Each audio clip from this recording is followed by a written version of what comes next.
آپ کے یہاں جو بھی بولتے ہو، جیسے کنکری ماری جاتی ہے وہ شیطان کو چھوٹے چنے کے دانے کے برابر، تو وہ کنکریاں انہوں نے لی تھی، ان کے پاس رکھی ہوئی تھی کنکریاں۔ تسبیح پڑھنے والوں، مالائیں گھمانے والوں، حاجی صاحب آئے کہاں سے؟ حج کر کے، کیا لائے؟ تسبیح لائے۔ کتنا بڑا نیک کام کیا حاجی، کیا لایا؟ تسبیح لایا، اور کتنی اچھے طریقے سے بانٹ رہا، لو دوسروں کو لو۔ یہ تسبیح کے بارے میں یہ بانٹ رہے ہو نا، کم سے کم سوچ لیا آپ نے عبداللہ ابن مسعود نے کیا کہا تھا ان کے بارے میں؟ ان کے بارے میں سنندار بھی اٹھاؤ کنکریاں، اور 10 آدمی ادھر 5 آدمی ادھر، لوگ پڑھ رہے ہیں 100 مرتبہ سبحان اللہ، 100 مرتبہ الحمدللہ، 100 مرتبہ اللہ اکبر۔ ان کنکریوں پر یہی وظیفے پڑھے جا رہے ہیں۔ ہاں آج بھی ہمارے معاشرے میں ہم نے دیکھا ہے، جب NRC اور CAA کا مدعا اٹھا تھا، میں نے دیکھا ہے بہت بڑے بڑے شہروں میں، میں نے دیکھا ہے کہ مسجدوں میں باقاعدہ وظیفے ہوئے۔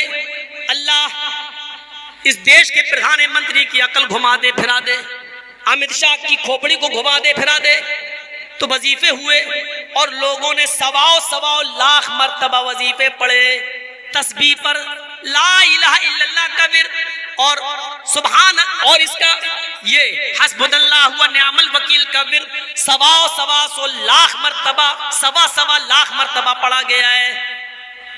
یہ طریقے آپ اپنائیں گے جو شریعت سے ثابت نہ ہو، وہ طریقے اپنائے گئے۔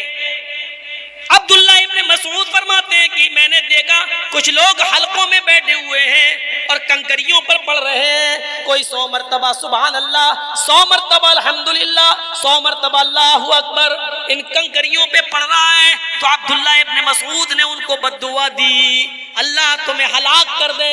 ایک صحابی کی بددعا، ان کنکریوں پر پڑھنے والے صحابیوں کو کیا کہہ رہے ہیں؟ عبداللہ ابن مسعود فرما رہے تمہاری ماں تمہیں کھو دے، تمہاری ماں تمہیں گم پائے، تمہاری ماں تمہیں مرا ہوا پائے، یعنی تم مر جاؤ، تم ہلاک ہو جاؤ، تم برباد ہو جاؤ۔ ان صحابیوں نے پوچھا، آئے عبداللہ ابن مسعود آپ کو کیا ہو گیا ہے؟ آپ ہمیں مسجد میں آنے کے بعد بددعا دے رہے ہو، ہم تو اچھا کام کر رہے ہیں۔ عبداللہ ابن مسعود کہتے ہیں یہ اچھا کام ہے۔ ان لوگوں نے کہا ہاں، ان کنکریوں پر ہم 100 مرتبہ سبحان اللہ، 100 مرتبہ الحمدللہ، 100 مرتبہ اللہ اکبر پڑھ کر اللہ کی تسبیح ذکر و اذکار کر رہے ہیں۔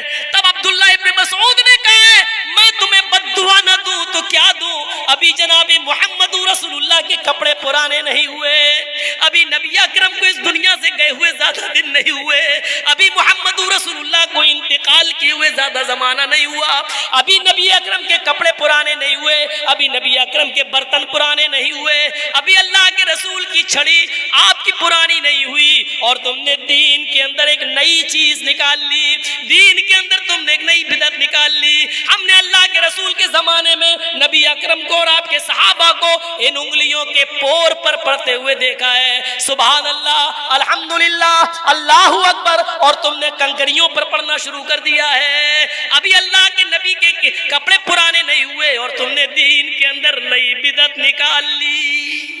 یہ صورتحال تھی۔ جب مسجد میں بیٹھ کر کنکریوں پہ نہیں پڑھا جا سکتا ہے تو تسبیح کے دانوں پر کیسے پڑھا جا سکتا ہے؟ حج کرنے والوں تمہیں حج مبارک ہو، آئندہ بھی تم کبھی حج کرنے جاؤ تو اچھی بات ہے جاؤ، لیکن وہاں سے اس طریقے کی خرافاتیں لے کر مت آؤ۔ زمزم لاؤ، کھجور لاؤ، وہاں بہت سی دینی کتابیں تقسیم ہوتی ہیں، بنگلہ میں بھی، اردو میں بھی، ہندی میں بھی۔ آپ وہاں سے دینی کتابیں لے کے آئیے، کسی کو تسبیح دینے کے بجائے آپ کسی کو اپنی بنگلہ زبان میں وہاں سے لائی ہوئی دین کی کتاب دے دیجئے، قرآن لا کر دے دیجئے، آپ کے لیے یہ چیز بھی ثواب کا باعث بنے گی۔ آپ ان چیزوں کو دے رہے ہیں جس کا قرآن و حدیث کے اندر کوئی وجود نہیں ہے۔ ہمیں سوچنا چاہیے، اور ابھی تک نہ معلوم تھا تو اس لیے اللہ سے توبہ کیجئے، اب معلوم ہو جانے کے بعد ان چیزوں سے بچیے۔ آپ کو نہیں معلوم شریعت کیا ہے، آؤ میں تمہیں بتاؤں شریعت کیا ہے۔ حضرت عبداللہ ابن عمر اپنے ایک ساتھی حضرت مجاہد کے ساتھ سفر کر رہے ہیں، ایک جنگل کی طرف سے ایک شہر کی طرف گھسنا ہوا، آپ کا جانا ہوا، ظہر کی نماز کا وقت تھا۔ حضرت عبداللہ ابن عمر کہنے لگے مجاہد آس پاس کہیں مسجد نظر نہیں آ رہی ہے, ہم کو ظہر کی نماز پڑھنا ہے. حضرت مجاہد کہتے ہیں ہاں کوئی مسجد تو نظر نہیں آتی ہے. ابھی دونوں گفتگو ہی کر رہے تھے کہ اتنے میں اذان کی آواز سنائی دی, اللہ اکبر اللہ اکبر. حضرت مجاہد کہتے ہیں اے عبداللہ ابن عمر تمہیں کہیں اللہ کا نام پکارا, کوئی اللہ کا نام پکار رہا ہے کیا, تمہیں آواز لگ رہی ہے؟ حضرت عبداللہ ابن عمر نے کان لگایا, فرماتے ہاں آس پاس ہی کہیں مسجد ہے, اذان کی آواز آ رہی ہے, چلو چلو جلدی اس مسجد کی طرف چلتے ہیں. جیسے عبداللہ ابن عمر حضرت مجاہد کے ساتھ اس محلے میں پہنچتے ہیں, مسجد کا دروازہ آ گیا. حضرت عمر مسجد میں داخل ہونا چاہتے ہیں, اتنے میں اذان کا آخری جملہ ادا ہوتا ہے. مؤذن کہتا ہے لا الہ الا اللہ. حضرت عمر نے عبداللہ ابن عمر نے سمجھا اذان ہو گئی ہے. اب مسجد کے اندر داخل ہوتے ہیں, اتنے میں مؤذن جس نے اذان دی, اذان دینے کے بعد اس نے ایک لفظ ایک جملہ اپنی طرف سے ادا کر دیا, الصلاۃ الجامعہ الصلاۃ الجامعہ. لوگوں جلدی آؤ, مسجد میں جلدی آؤ, نماز کھڑی ہونے والی ہے, نماز کھڑی ہونے والی ہے. دیکھیے کوئی برا جملہ نہیں کہا, اس نے نمازی کے لیے بلایا, اس نے صرف یہ کہا لوگوں جلدی آؤ مسجد میں جماعت کھڑی ہونے والی ہے. عبداللہ ابن عمر نے مسجد میں قدم رکھ دیا تھا. حضرت مجاہد سے کہتے ہیں مجاہد میرا ہاتھ پکڑو, مجاہد مجھے گشی آ رہی ہے, مجاہد مجھے چکر آ رہے ہیں, میں گر جاؤں گا. مجاہد کہتے کیا ہوا؟ حضرت عبداللہ ابن عمر کہتے ہیں مجاہد مجھے یہاں سے نکالو, اس مسجد میں میں نماز نہیں پڑھوں گا, یہ بدعتیوں کی مسجد ہے, یہ بدعتیوں کی مسجد ہے, اس مسجد سے مجھے نکالو. میں نے اللہ کے نبی کے زمانے میں صرف اذان اتنی سنی, لا الہ الا اللہ, اذان کا مطلب ہی ہوتا ہے نماز کے لیے آؤ, لیکن اس نے اپنی طرف سے الصلاۃ الجامعہ کہہ دیا کہ جلدی آؤ نماز کھڑی ہونے والی ہے. اپنی طرف سے کہہ کر اس نے لوگوں کو بلایا. یہ نئی چیز اس نے ایجاد کر دی ہے, بدعتیوں کی مسجد ہے. اے مجاہد مجھے اس مسجد سے نکالو, اس مسجد میں میری نماز نہیں ہوگی. سوچئے اتنا سا جملہ بڑھ گیا تو مسجد میں نماز نہیں پڑھی. باہر نکلے, اپنی پگڑی اتاری, اسی کو چادر بنا لیا, اسی کو زمین پہ بچھا لیا اور بغیر ٹوپی کی نماز پڑھ لی, بغیر امامے کی نماز پڑھ لی. کیونکہ ٹوپی لگانا نہ فرض ہے نہ واجب ہے نہ کوئی زیادہ ثواب کا حامل ہے, اس لیے انہوں نے سوچا زمین پر بچھا لو. سر سے پگڑی اتر گئی تو کیا ہوا؟ میں نے اللہ کے رسول کو ننگے سر نماز پڑھتے ہوئے بھی دیکھا ہے. میرے پیارے ساتھیوں, انہوں نے مسجد سے باہر سڑک پر نماز پڑھ لی, اپنے سر کا امامہ اتار کے زمین پہ بچھا کے نماز پڑھنا گوارا کر لیا, لیکن اس مسجد میں نماز نہیں پڑھی ہے. ہم اندازہ لگائیں مولانا جرجیز آپ کی مسجد میں نماز پڑھنے کا حق رکھتا ہے. باہر سے آنے کے بعد جس مسجد کے اندر ہر فرض نماز کے بعد دعا کو ضروری سمجھ کے مانگا جاتا ہو اور امام کو مجبور کیا جاتا ہو, بتائیے. جو نوجوان مجھے ریسیو کرنے آیا اور جس نے مجھے گاڑی پہ بٹھایا اور جو گاڑی کو ڈرائیو کر رہا تھا, اس نے کہا مولانا صاحب آپ گاڑی میں بیٹھیے. میں نے کہا ڈرائیورنگ لائسنس ہے؟ اس نے کہا نہیں. میں نے کہا اس گاڑی کے کاغذ ہیں؟ بولا نہیں. میں نے کہا پھر چیکنگ ہو گئی تو؟ کہتا کیسے مولانا ہے, آپ کو اللہ پر بھروسہ نہیں؟ بیٹھیے, کچھ نہیں ہوگا انشاءاللہ, مجھے اللہ پہ بھروسہ ہے. میں نے کہا روکو, گاڑی روکو. بولا کیوں؟ میں اترا, میں نے کہا پیٹرول پھینک اس کا, گاڑی کا پیٹرول ڈیزل نکال, خالی کر دے اس کے ٹینک کو. بولا کیوں؟ میں نے کہا بغیر پیٹرول کے چلا, مجھے اللہ پہ بھروسہ پہنچے گی. منزل تک پہنچنے کے لیے پیٹرول کا انتظام ہے تمہارے پاس؟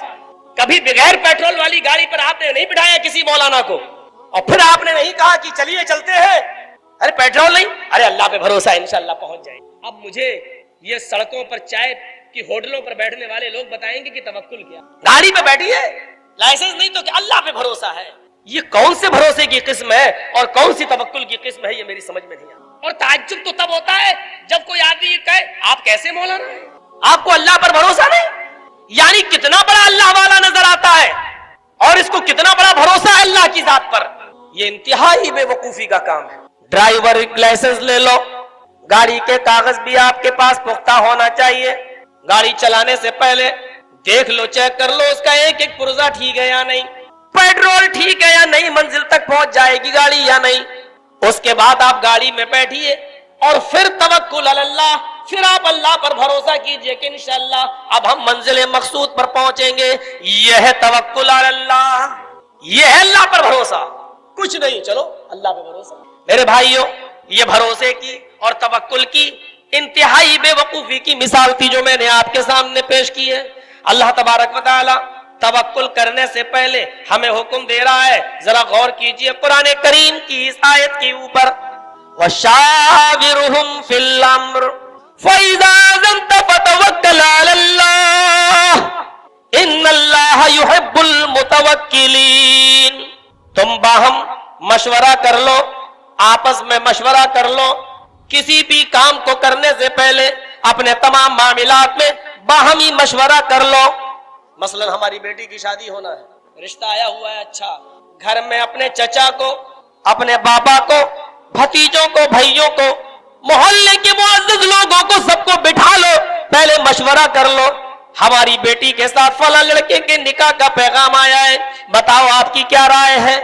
کوئی بھی کام کرو, کام کرنے سے پہلے باہمی مشورہ کر لو, اور مشورہ کرنے کے بعد جب کسی پختہ نتیجے پر پہنچ جاؤ اور جب کسی کام کے کرنے کا عزم کر لو, جب ارادہ کر لو یعنی مشورہ کر لو, تدبیریں کر لو, انتظامات کر لو, اس کے بعد جب کسی کام کو کرنے کا ارادہ کر لو اور اس میں عزم مصمم ہو جائے, فَإِذَا عَزَمْتَ جب تم عزم کر بیٹھو, جب کسی کام کے کرنے کا پختہ ارادہ کر بیٹھو, فَتَوَكَّلْ عَلَى اللَّهِ تب اللہ کی ذات پر بھروسہ کرو. توکل دیکھ رہے ہیں, پیغام آیا ہے لڑکے کا, میں آپ کی بیٹی سے شادی کرنا چاہتا ہوں. ٹھیک ہے بیوی, میں نے اس لڑکے کو ہاں کر دیا, کہ کسی سے مشورہ نہیں کیا, نہیں, ارے پتہ نہیں کیا, ارے اللہ پہ بھروسہ, ٹھیک ہوگا, اللہ پہ بھروسہ کر کے میں نے قبول کر لیا اسے. اتنی بڑی بیوی, اللہ خود بتا رہا ہے توکل کرنے سے پہلے, بھروسہ کرنے سے پہلے یہ تمام کام کر لو. وَشَاوِرْهُمْ فِي الْأَمْرِ اپنے تمام معاملات کے اندر پہلے باہمی مشورہ کر لو, آپس میں لوگوں کو بٹھاؤ, مشورہ کرو, اور مشورہ کرنے کے بعد جب تم کسی نتیجے پر پہنچو, یعنی کسی کام کے کرنے اور نہ کرنے کا جب پختہ ارادہ کر لو اور عزم مصمم کر لو کہ اب ہمیں ٹھیک ہے, یہ لڑکا, سب لوگوں کا مشورہ ٹھیک ہے, اب ہم یہ کام کرنا چاہتے ہیں, یعنی تمام تدبیریں اختیار کرنے کے بعد اب آپ اس کام کو کرنا چاہتے ہیں, فَتَوَكَّلْ عَلَى اللَّهِ تب آپ اللہ کی ذات پر بھروسہ کیجئے, تب آپ اللہ کی ذات پر توکل کیجئے. پھر اللہ نے فرمایا توکل کرنے والوں کے معاملے میں, ان اللہ یحب المتوکلین, اللہ تعالیٰ توکل کرنے والوں کو پسند کرتا ہے. اللہ تعالیٰ بھروسہ کرنے والوں کو, توکل علی اللہ, بھروسہ رکھنے والوں کو, بھروسہ کرنے والوں کو پسند کرتا ہے, اس سے محبت کرتا ہے. تو توکل کی ایک یہ مثال سامنے رکھیے. جامع ترمذی کے اندر جو قیامت کا چیپٹر ہے, باب القیامہ, اس میں ایک حدیث آئی ہے. حضرت انس اس حدیث کے راوی ہیں. نبی اکرم صلی اللہ علیہ وسلم سے کسی صحابی نے پوچھا کہ اللہ کے رسول, میں جنگلوں سے گزرتا ہوں, ہمارے ساتھ اونٹ بھی ہوا کرتے ہیں, کبھی کبھی خطرناک جنگل ہونے کی وجہ سے مجھے رات میں جنگل میں قیام کرنا پڑتا ہے, آگے پرخطر راستہ ہے, نہیں جا سکتا ہوں, اس لیے کبھی کبھی جنگل میں مجھے رکنا پڑتا ہے, میرے ساتھ میری اونٹنی بھی ہوتی ہے. اے اللہ کے رسول, میں کیا کروں؟ آقلھا واتوکل, کیا میں اس اونٹنی کو باندھ دوں تب اللہ پر بھروسہ کروں, اطلقھا واتوکل, یا میں اس اونٹنی کو چھوڑ دوں جنگل میں اور اللہ پر بھروسہ کر لوں؟ میں سونے چاہتا ہوں, سونے جا رہا ہوں, بستر پہ لیٹنا چاہتا ہوں, جنگل میں سونا چاہتا ہوں, آرام کرنا چاہتا ہوں, لیکن میرے ساتھ میری اونٹنی ہے. اب توکل بھی کرنا ہے اللہ پر, اونٹنی کو اللہ کے بھروسے پر بھی چھوڑنا ہے, لیکن اس اونٹنی کے ساتھ میرا معاملہ کیا ہونا چاہیے؟ آقلھا واتوکل, کیا میں اس اونٹنی کو پہلے باندھ دوں اور اللہ پر بھروسہ کر لوں, اور اطلقھا واتوکل, یا میں اس اونٹنی کو چھوڑ دوں, کھلا ہوا چھوڑ دوں اور اللہ پر بھروسہ کر لوں؟ اللہ کے نبی نے کہا, چھوڑ کر بھروسہ کرو گے؟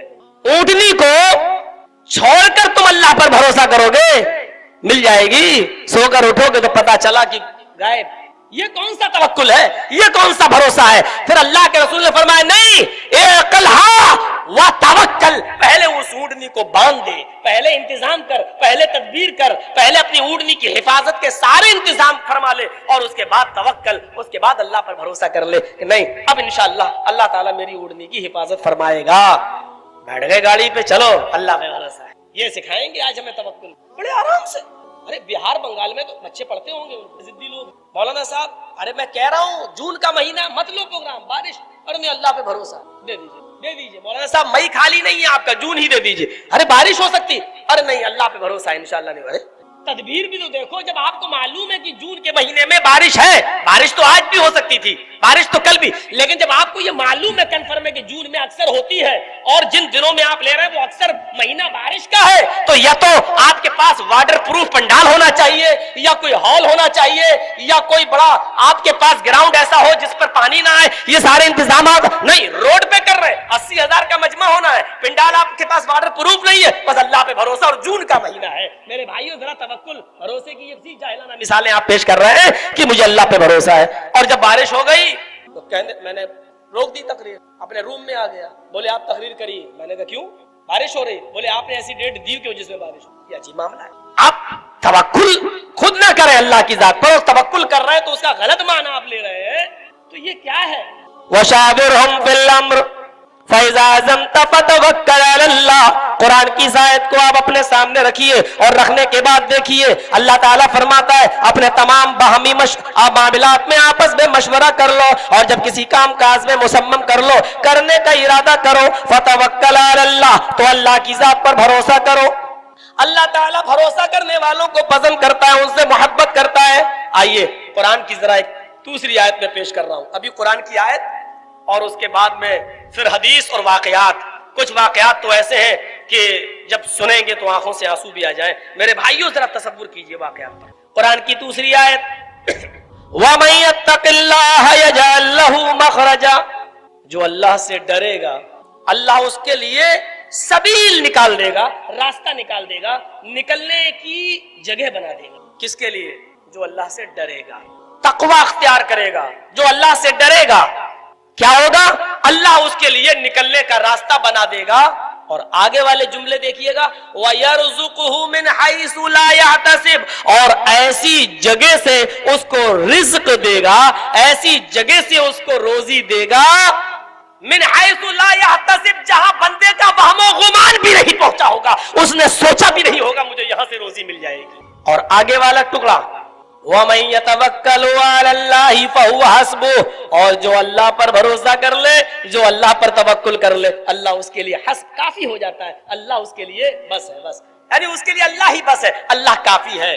لیکن اس کے لیے پہلے اللہ نے یہ نہیں کہا ڈائریکٹ مجھ پہ بھروسہ کرو. پہلے میرے بھائیوں ذرا دیکھیے گا, تقوی اور توکل کی جیتی جاگتی ایک مثال. حضرت علی رضی اللہ تعالیٰ عنہ کے پاس ایک فقیر آتا ہے, ایک غریب انسان آتا ہے, ایک سائل آتا ہے اور کہتا ہے شیئا للہ, اللہ کے نام پر مجھے کچھ مرحمت فرما. حضرت علی نے اپنے بیٹے حسن سے کہا, بیٹے دیکھو تمہارے نانا کا حکم ہے جب اللہ کے نام پر کوئی مانگے اور سوال کرے تو اس کو گھر سے خالی ہاتھ مت جانے دو. آئے میرے بیٹے اپنی ماں سے جا کر کہو, فاطمہ سے جا کر کہو کہ کچھ گھر میں ہو تو دے دے. حضرت فاطمہ نے جواب بھیجا کہ گھر میں کھانے پینے کی تو کوئی چیز نہیں ہے, البتہ 6 درہم رکھے ہوئے ہیں.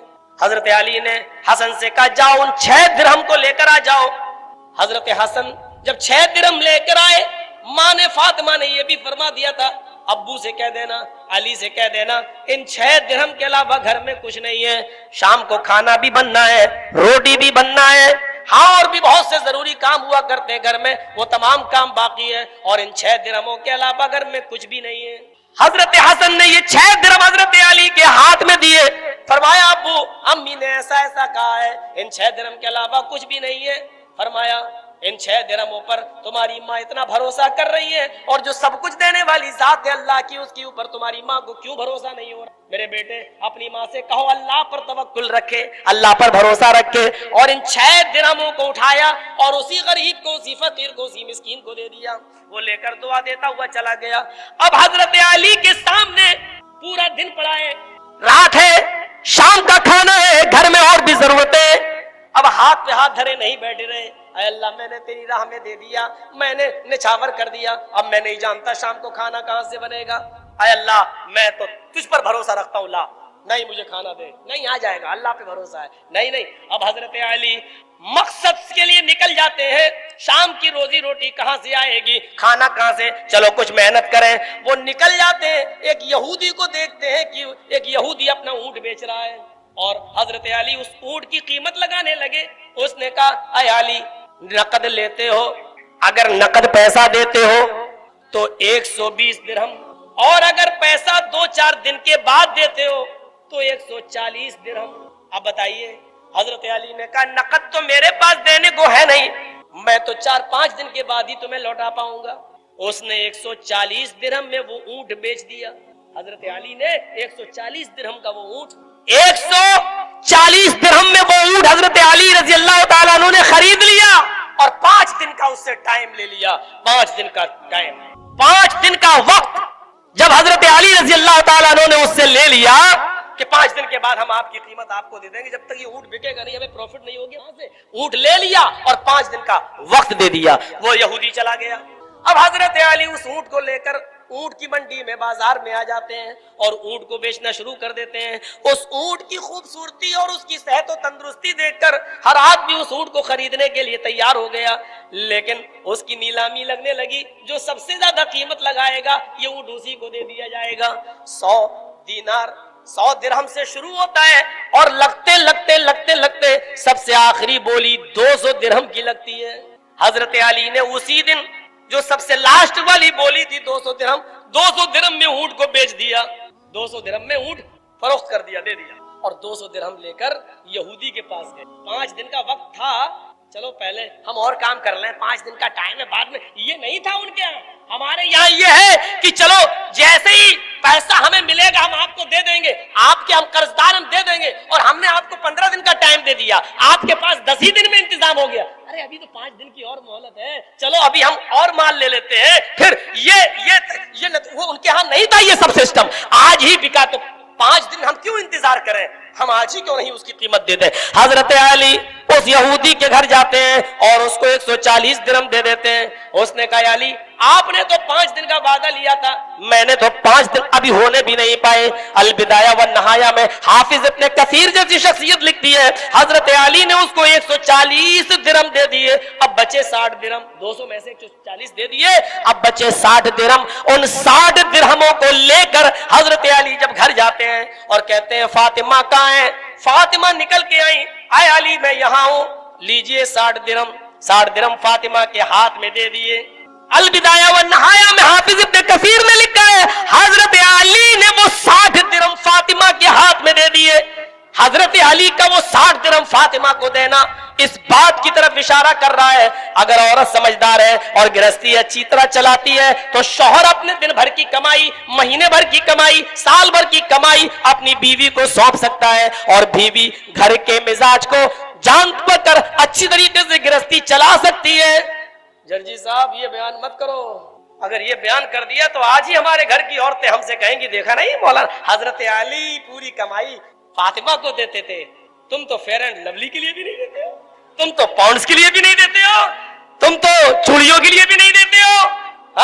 آج ہی سوال ہونے لگیں گے. اسی لیے میں نے ایک بات کہی ہے, اگر آپ کو اعتماد ہے اور آپ کی بیوی اس سے آپ کو تجربہ ہے کہ وہ گھرستی کے چلانے میں بہت اچھی ہے اور وہ پیسہ برباد نہیں ہونے دیتی ہے, تو آپ اعتماد کر سکتے ہیں اور اس کو دیجیے. حضرت علی نے جب 60 درہم حضرت فاطمہ کو دیے تو فاطمہ نے کہا تھا اے علی آپ تو 6 درہم لے کر نکلے تھے, یہ 60 کہاں سے آ گئے اتنی جلدی. فرمایا اے فاطمہ کیا تم نے قرآن نہیں پڑھا؟ اللہ تعالیٰ فرماتا ہے وَمَن يَتَّقِ اللَّهَ يَجْعَل لَّهُ مَخْرَجًا وَيَرْزُقْهُ مِنْ حَيْثُ لَا يَحْتَسِبُ. جو اللہ سے ڈرے گا اللہ اس کے لیے نکلنے کا راستہ بنا دے گا اور اس کو ایسی جگہ سے رزق دے گا جہاں سے بندے کو وہم و گمان بھی نہیں ہوگا, اس نے سوچا اور تصور بھی نہیں کیا ہوگا. ایسی جگہ سے دیکھو اے فاطمہ میں نے سوچا بھی نہیں تھا 6 درہم اللہ کی راہ میں ہم دیں گے اور 6 کے بدلے میں اللہ 60 ہمیں دے گا. اللہ نے وعدہ کیا ہے تم 1 درہم میری راہ میں خرچ کرو گے ہم 10 درہم کا ثواب تمہیں دیں گے. اللہ نے 10 گنا دینے کا وعدہ کیا, یہ تو دنیا ہی میں مجھے مل گیا. 6 کا 10 گنا 60 اور ثواب ہمارے نامہ اعمال میں لکھ لیا گیا, ہمارے رجسٹر میں لکھ لیا گیا. آخرت میں وہ ثواب ہمارا باقی ہے. تو میری بیوی فاطمہ ہم نے اللہ پر توکل کیا اور بھروسہ کیا اور ہم نے محنت کی اور اللہ نے ہمیں یہ نتیجہ یہ دیا. اے فاطمہ تمہیں معلوم ہوگا اللہ نے یہ بھی کہا وَمَن يَتَوَكَّلْ عَلَى اللَّهِ فَهُوَ حَسْبُهُ, جو اللہ پر توکل کر لے اللہ اس کے لیے کافی ہے. تو اس سے یہ بھی پتا چلا تقوی اور توکل دونوں کو اس آیت میں پیش کرنے کا مقصد بھی یہی ہے کہ تقوی جہاں ہوگا وہاں توکل ہوگا اور جہاں توکل ہوگا وہاں تقوی ہوگا. تقوی ہے توکل نہیں تو بیکار, توکل ہے تقوی نہیں تو بیکار. تقوی اور توکل یہ دونوں لازم